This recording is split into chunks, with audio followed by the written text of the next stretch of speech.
Hello అందరికీ welcome back to my channel. So ఇవాళ special ఏంటంటే చికెన్ కోఫ్తా. సో దానికోసం అని చెప్పి ఆనియన్స్, టమాటోస్, అల్లం వెల్లుల్లి అండ్ పచ్చిమిర్చి ఇవన్నీ కట్ చేసుకొని ఉంచుకున్నాను. కోఫ్తాకు కావాల్సిన అల్లం వెల్లుల్లి అండ్ ఆనియన్స్ సైడ్కి వేరేగా పెట్టుకున్నాను. And like chicken curry and chicken కోఫ్తాకి కావాల్సిన మసాలా ఐటమ్స్ అండ్ ఫ్రై చేసుకోవడానికి కావాల్సిన ఆనియన్స్, పచ్చిమిర్చి అవన్నీ ఒక సైడ్కి పెట్టుకున్నా. సో ఈ అల్లం వెల్లుల్లి ఇవన్నీ ఆ మిక్సీ జార్లోనూ నేను వేసుకుంటున్నాను అనమాట. అండ్ వెల్లుల్లి రెబ్బలకి తొక్కలు తీసేయాలన్నమాట. తీసి చిన్న చిన్న పీసెస్ కింద కట్ చేసుకొని మనం అది మిక్సీ జార్లో వేసుకుంటాము. అండ్ నాకు ఈ రెసిపీ వచ్చేసి మా అత్తయ్య గారు సజెస్ట్ చేశారు. అండ్ మా మదర్ కూడా చెప్పారనమాట ఇలా చేసుకోవచ్చు అని చెప్పి. అండ్ కొంచెం యూట్యూబ్లో కూడా సెర్చ్ చేసుకున్నాను. ఇది నేను ఫస్ట్ టైం చేస్తున్నాను. సో ఈ జార్లోకి అల్లం వెల్లుల్లి అండ్ ఆనియన్స్ని కూడా ఇందులోకి ట్రాన్స్ఫర్ చేసుకుంటాం అనమాట. సో మీరు ఎప్పుడైనా చేశారండి చికెన్ కోఫ్తా కర్రీ? నాకు తెలిసి మ్యాక్సిమం అందరూ ట్రై చేసి ఉంటారు. సో నాకు మాత్రం ఇది ఫస్ట్ టైం అనమాట. అండ్ కొంచెం చిల్లీ కూడా అందులో వేసుకున్నాను. అండ్ ఇది ఒకసారి మిక్సీ తిప్పేస్తాం అనమాట. సో ఒకసారి అయిపోయిన తర్వాత ఇప్పుడు అది మంచిగా ఫైన్ పేస్ట్ లాగా అవుతుంది కదా. అయిన తర్వాత ఇది బోన్లెస్ చికెన్ పీసెస్ తీసుకున్నాము. సో ఈ చికెన్ పీసెస్ కొన్ని నేను అందులోకి ట్రాన్స్ఫర్ చేస్తున్నాను. ఎందుకంటే ఇది ఫస్ట్ టైం అండ్ మనకి అంత చికెన్ బాగుంటే పర్లేదు, బాగోకపోతే మళ్ళీ వేస్ట్ అయిపోతుందని ఫీలింగ్ వస్తుంది కదా. సో మనం ఎలాగైనా బాగానే చేస్తాము, కానీ ఎందుకు ఫస్ట్ టైమే మంచిగా చేయడం బెస్ట్. సో అందుకని కొంచెం చికెన్ మాత్రం వేసుకున్నాను. బట్ మంచిగానే వచ్చే బాల్స్ అనేవి లైక్ 7 or 8 పీసెస్ అయితే బాల్స్ ప్రిపేర్ చేయడానికి అయింది. సో ఇలాగా మనం మిక్సీ జార్లోకి ఇవి ట్రాన్స్ఫర్ చేసుకుంటాం. అండ్ ఈ చికెన్ నేను ఆల్రెడీ మ్యారినేట్ చేశాను అనమాట. అండ్ ఇందులో కొంచెం మనం నెయ్యి వేసుకుంటే అది మంచిగా ఫైన్ పేస్ట్ అవుతుందన్నమాట. అండ్ ఈ చికెన్ ఆల్రెడీ నేను మ్యారినేట్ చేసి ఉంచుకున్నాను. చూడండి ఇలా ఫైన్ పేస్ట్ అయింది కదా. సో ఇది నేను ఇలా ప్లేట్లోకి అయితే ట్రాన్స్ఫర్ చేసుకున్నాను అనమాట. సో ఇప్పుడు ఇవన్నీ మనము బాల్స్ కింద ప్రిపేర్ చేసుకుంటాము. అండ్ చేతికి ముందు ఆయిల్ రాసేసుకున్నానండి. సో బాల్స్ ప్రిపేర్ చేయడం స్టార్ట్ చేశాను అనమాట. అండ్ నెక్స్ట్ నేను ఇందాక చెప్పాను కదా, చికెన్ అనేది నేను లైక్ పసుపు, కారం పౌడర్ అండ్ లైక్ ఉప్పు, పెరుగు, జింజర్ గార్లిక్ పేస్ట్ ఇవన్నీ మిక్స్ చేసి మంచిగా మ్యారినేట్ చేసుకొని ఒక 1/2 hour ఫ్రిడ్జ్లో ఉంచేసాను అనమాట. ఇప్పుడు మనం ఇలా బాల్స్ చేసుకుంటున్నాం కదా, ఇలా మనకి లైక్ 7 బాల్స్ అయితే వచ్చాయి.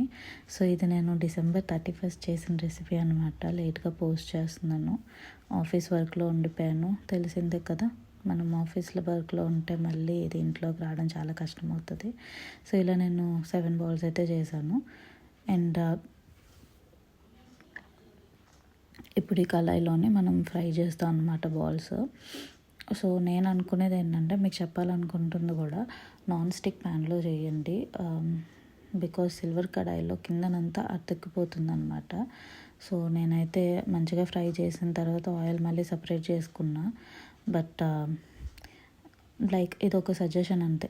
నాన్ స్టిక్ కడాయిలో అయితే మనకి కిందన అంత చిన్న చిన్న పీసెస్ లాగా చికెన్ది విడుతూ ఉంటుంది కదా, అది కిందన ఫామ్ అవ్వకుండా ఉంటుంది. సో నేను ఇది ఫస్ట్ చేసిన మిస్టేక్. ఇట్స్ ఓకే, మిస్టేక్ చేస్తేనే మనకు తెలిసింది. చూసారా, అలా చిన్న చిన్న చికెన్ది పీసెస్ లాగా విడుతుంది కదా, దానివల్ల అనమాట. సో ఏదైతే మనకి బాల్స్ అయితే ప్రిపేర్ అయిపోయి, సో నేను ఇలా ప్లేట్లోకి అయితే ట్రాన్స్ఫర్ చేసుకున్నాను. ఎన్ని వచ్చాయి చూద్దాం. 1 2 3 4 5 6 7 అనుకుంటున్నాను. ఓకే, ఇప్పుడు మనం పేస్ట్ చేస్తున్నాం అనమాట. Like masala paste. దాంట్లోకి తగినవి ఏవైతే మనం కట్ చేసి ఉంచుకున్నామో అవన్నీ అందులోకి ట్రాన్స్ఫర్ చేసేస్తాం. నేను ఫస్టే గరం మసాలా గ్రైండ్ చేసిన తర్వాత అందులో మళ్ళీ ఉల్లిపాయలు, పచ్చిమిర్చి ఇవన్నీ, టమాటాలు ఇవన్నీ యాడ్ చేసేస్తాను అనమాట, అల్లం వెల్లుల్లి కూడా. అండ్ చూడండి ఇప్పుడు మంచిగా ఫైన్గా పేస్ట్ అయిపోయింది కదా. నెక్స్ట్ మనం మిక్సీ నీట్గా క్లీన్ చేసి అక్కడ సర్దేసుకోవాలి.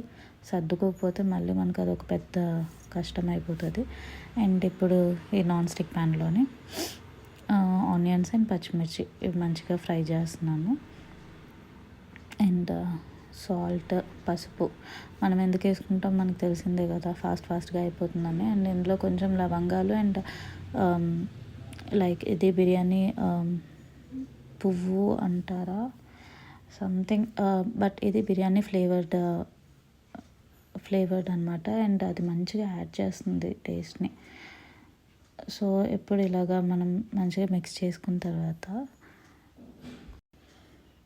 సో ఇదంతా మంచిగా మిక్స్ చేసేసుకోవాలి. అండ్ ఎలా అంటే ఆయిల్ సపరేట్గా రావాలి అండ్ ఇది సపరేట్ అవ్వాలన్నమాట ఈ పేస్ట్ అనేది. సో ఇందులో మళ్ళీ కొంచెం టేస్ట్కి సరిపడా ఉప్పు అండ్ కారం అనేది యాడ్ చేసుకున్నా అండ్ మసాలా పౌడర్ కూడా యాడ్ చేసుకున్నాను. చూసారా ఇప్పుడు ఆయిల్ సపరేట్ అండ్ ఈ పేస్ట్ అనేది సపరేట్గా అయింది కదా. ఇప్పుడు ఇందులోనే మనం చేసుకున్న చికెన్ బాల్స్ ఉన్నాయి కదా, కోఫ్తా బాల్స్, అవి కూడా మనం ఇందులో యాడ్ చేసేసుకుంటాం. కొంచెం దాన్ని మంచిగా చికెన్ బాల్స్కి పట్టినంత వరకు అలాగా మనం స్టవ్ మీద ఉంచుతాము. సో మంచిగా మిక్స్ చేసుకుంటున్నా. అండ్ వీటి నుంచి కూడా లైక్ బాగా పట్టేయాలన్నమాట వీటికి. అండ్ ఇది అయిపోయిన తర్వాత ఇప్పుడు ఇందులో కొంచెం వాటర్ అనేది యాడ్ చేసుకున్నా. అండ్ మంచిగా ఒక 5 minutes వదిలేస్తే సో ఇదైతే లాస్ట్ అండ్ ఫైనల్. కొంచెం కొత్తిమీర స్ప్రింకిల్ చేసుకున్నా. ఇదన్నమాట ఫైనల్ అవుట్లుక్. ఎలా ఉందో చెప్పండి. Please like, share and subscribe.